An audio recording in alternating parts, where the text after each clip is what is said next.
Ang pulong sa Dios buhi ug nagalihok nga gamhanan labi pang mahait kaysa espada nga duhay sulab ug modulot ngadto sa gitagbuan sa kalag ug espiritu, sa mga lutahan ug sa mga kauyukan ug motugkad sa mga hunahuna ug katuyuan sa kasing-kasing. Ang tibuok nga kasulatan gipaginhawa sa Dios ug may kapuslanan alang sa pagpanudlo, alang sa pagpamadlong, alang sa pagpanulid ug alang sa pagmatuto sa pagkamatarong. Aron ang tao sa Dios mamahingpit, masinangkapan, alang sa tanang maayong buluhaton. Sa di pa kita magapadayon sa atong pagtuon sa pulong sa Dios amas na andan, gikinahanglan ang pagsusi sa atong tagtag sa kakalag. Kung nanapo pa kita mga sala nga naibilin nga kini mahimo lamang babag sa atong pagabuhatong pagtuon sa pulong sa Dios. Busa aron kita mapunan sa balaang Espiritu Santo ug mahibalik ang atong pagkikambitay sa Dios nga Amahan. Di nato isugid ang tanan natong mga salang nabuhat ning adlaw. 1 Juan 1:9 nagkanayon kung isugid ta nga atong mga sala, siya ang Dios kasaligan ug makatarunganon sa iyang saad nga mopasaylo gayud sa tanantang mga sala ug magahindo sa tanantang mga kalapasan. Sa dili pa kita magkapadayon, atong basahon ang pipila ka mga bersikulo aging pangandam. Hebrews 11:3, it is by faith we understand that the whole world was made by God's command. So what we see was made by something that cannot be seen. Romans 12:3, because God has given me a special gift, I have something to say to everyone among you. Do not think you are better than you are. You must decide what you really are by the amount of faith God has given you. Mark 11:22-24. Jesus answered, have faith in God. I tell you the truth. You can say to this mountain, go, fall into the sea. And if you have no doubts in your mind and believe that what you say will happen, God will do it for you. So I tell you to believe that you have received the things you ask for in prayer, and God will give them to you. Karon magandam ta pinagi sa hilom nga pagampo.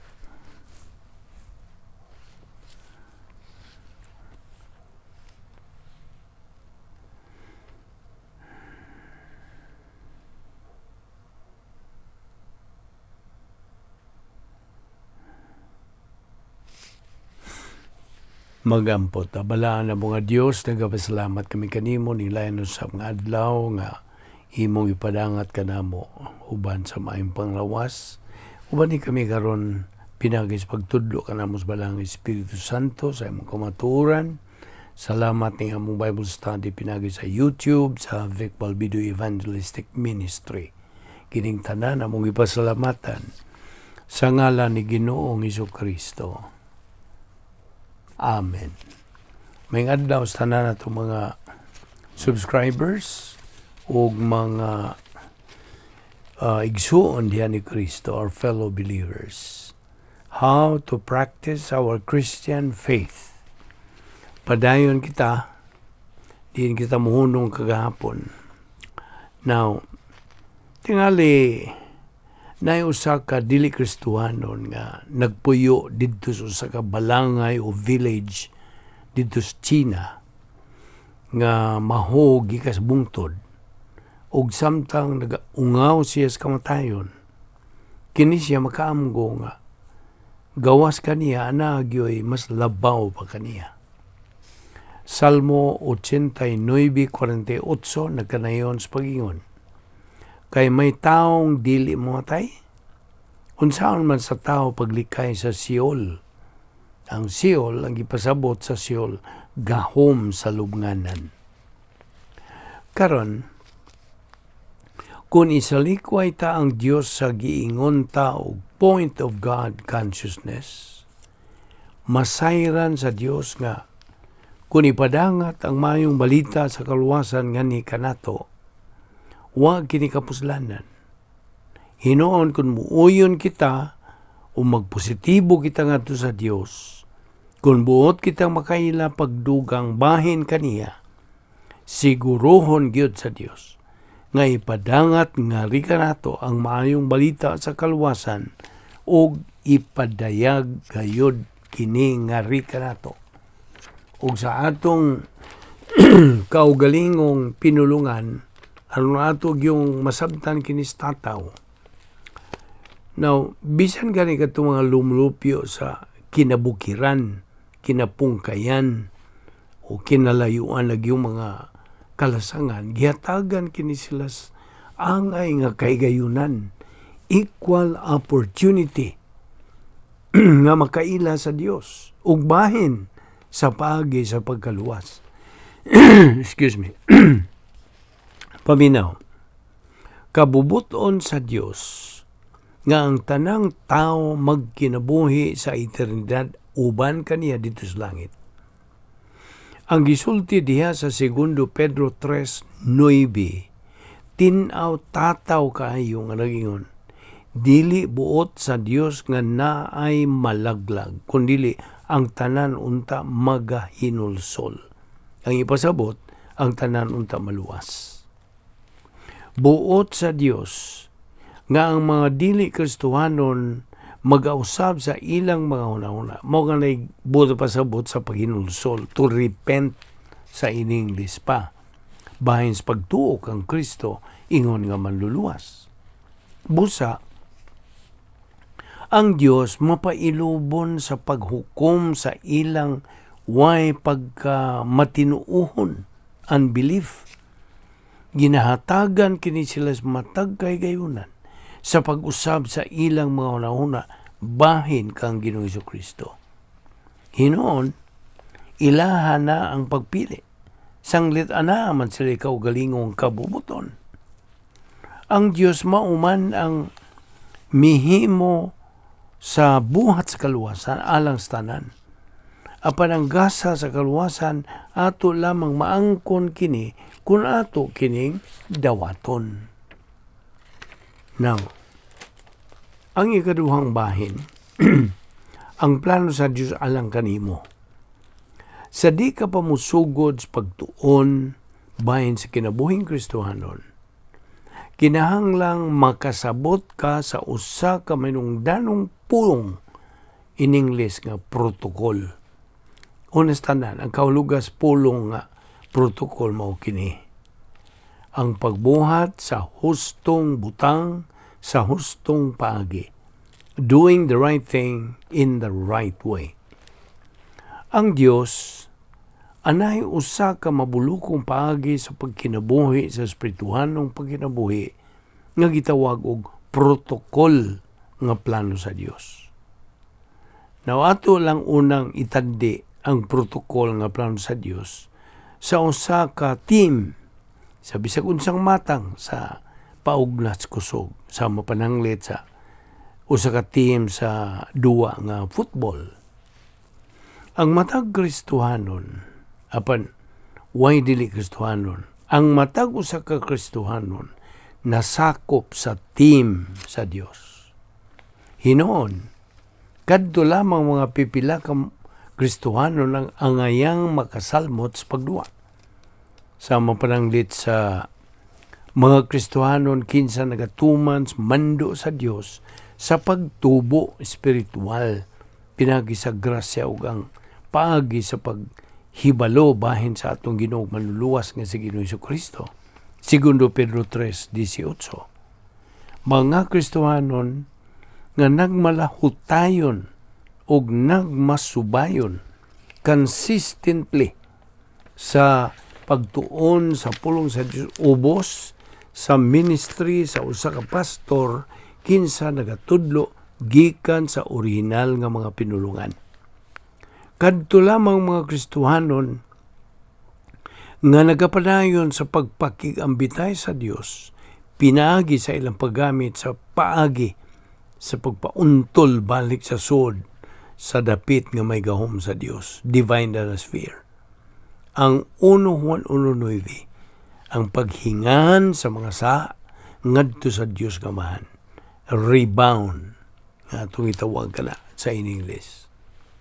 Naumatod pa diha sa Episo 6:11 ngadto sa 17.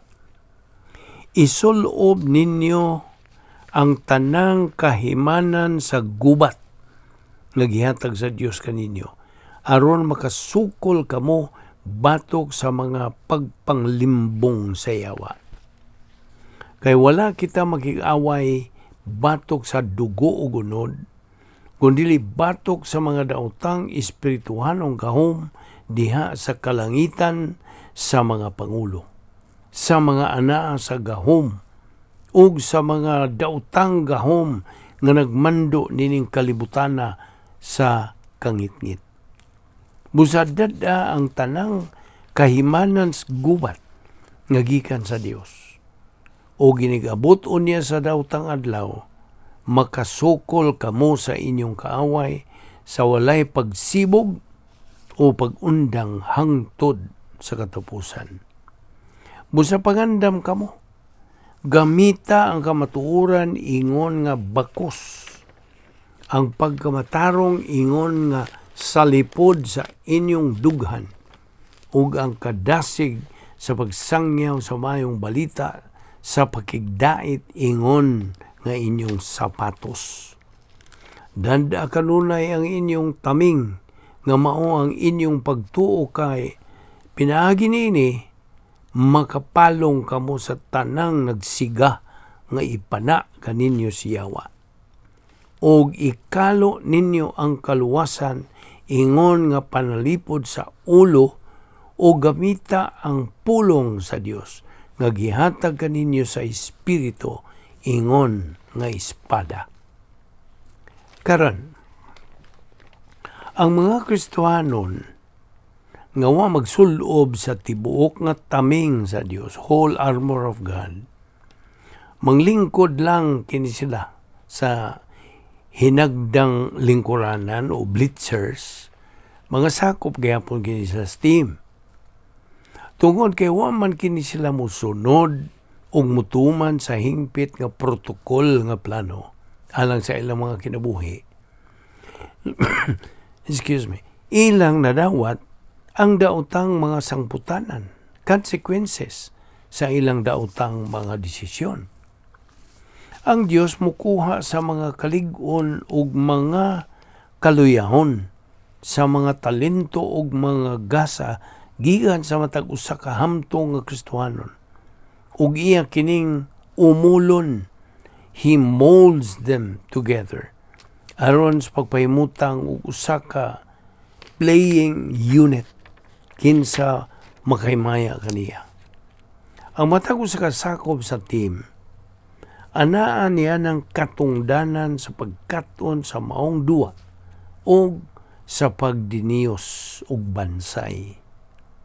Tinuod, kung ang tapuon kini sila, ang mga sakop sa maong team mugawas nga mas lig-on kini kaysa matag sakop individually. O kining maong collective strength o kalig-on may usa sa mga hinungdan alang sa mga simbahan nga lokal. Na atong basahon ng Efesio 4:11 ngadto 15, o kini nagasulti og ang mga gasa niya, kining niya dinhi Espiritu Santo, mao ngang uban iyang gihimong mga apostoles, ang uban mga propeta, ang uban mga tigsangyaw sa mayong balita, ang uban mga pastor o mga magtutudlo. Gihimo niya kini aron sa pag-andam sa tibuok katawhan sa Dios, alang sa buluhaton sa Kristohanong pag-alagad aron motubo ang lawas ni Kristo. hangtod magkahiusa kitang tanan, meaning in the execution of spiritual life, diha sa pagtuo, o sa atong kahibalo, ipinosis, may tungod sa anak sa Dios.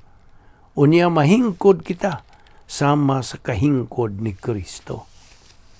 Dili na unya kita sama sa mga bata nga maanod-anod sa mga balod o mapadpad ngadtunganhi sa nagbali-bali nga hangin sa pagtulunan sa malimbungong mga tao nga nagpasalaag sa uban, pinaagi sa mga tanghaga nga ilang binuhat.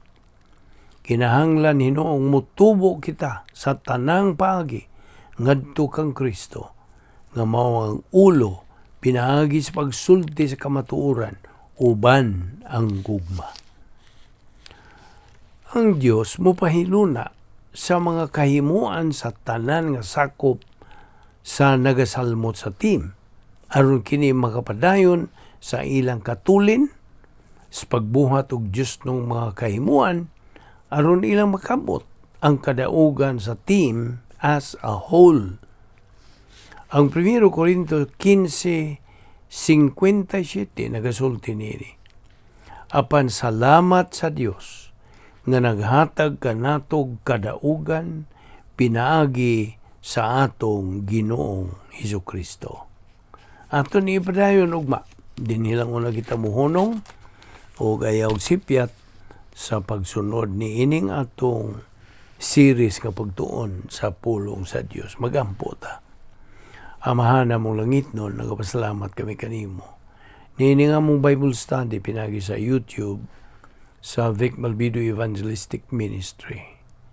Panalangini kining maong ministry, gamita kini ni mighty way sumala sa imong kabuoton o sa pagsangyaw sa imong mga kamatuoran ngadto sa mga katawhan nga wala pay kaluwasan.